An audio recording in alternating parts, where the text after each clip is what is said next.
सीख देती एक छोटी सी कहानी। एक विदेशी को अपराधी समझ राजा ने फांसी का हुक्म सुनाया। उस दोषी ने अपनी भाषा में गुस्से में राजा को बहुत बुरा भला कहा और राजा के विनाश की कामना की। राजा को समझ नहीं आया। उन्होंने सभा में अपने कई भाषाओं के जानकार एक मंत्री से पूछा, यह क्या कह रहा है? मंत्री ने विदेशी की गालियां सुन ली थी, किंतु उसने कहा, महाराज, यह आपको दुआएं देते हुए कह रहा है कि आप 1000 साल तक जिए। राजा यह सुनकर बहुत खुश हुआ, लेकिन एक दूसरे मंत्री ने आवाज उठाई, महाराज, यह आपको दुआ नहीं गालियां दे रहा है।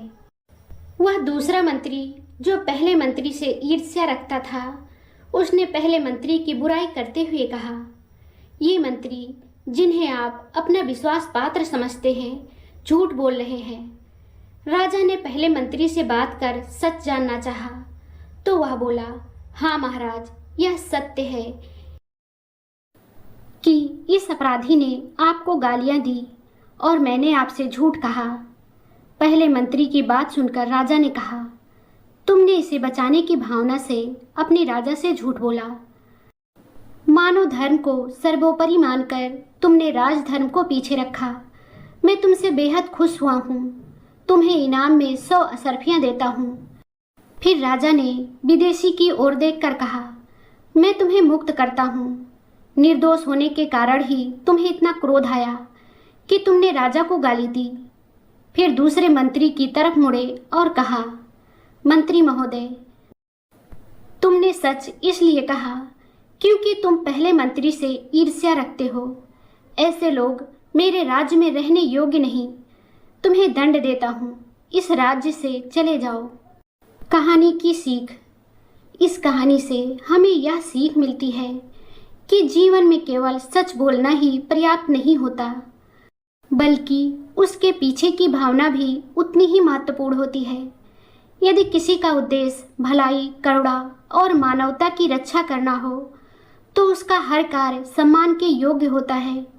वही ईर्ष्या और दूसरों की बुराई करने की भावना इंसान को अंदर से कमज़ोर बना देती है और उसकी छवि को गिरा देती है।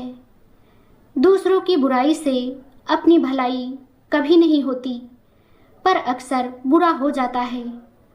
दूसरों से जलने की भावना रखने वाला इंसान दूसरों की नज़रों में अपनी छवि गिरा लेता है।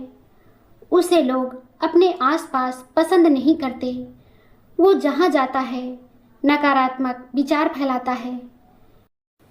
इसलिए हमें हमेशा दूसरों की अच्छाई देखने और सकारात्मक सोच रखने की कोशिश करनी चाहिए, क्योंकि सच्ची महानता उसी में है कि हम दूसरों का भला सोचें, न कि उन्हें नीचा दिखाने की कोशिश करें। दोस्तों, यह कहानी आपको कैसी लगी हमें कमेंट करके ज़रूर बताएं। अगर आपको ये कहानी पसंद आई हो तो लाइक ज़रूर करें, शेयर करें और चैनल को सब्सक्राइब करना ना भूलें।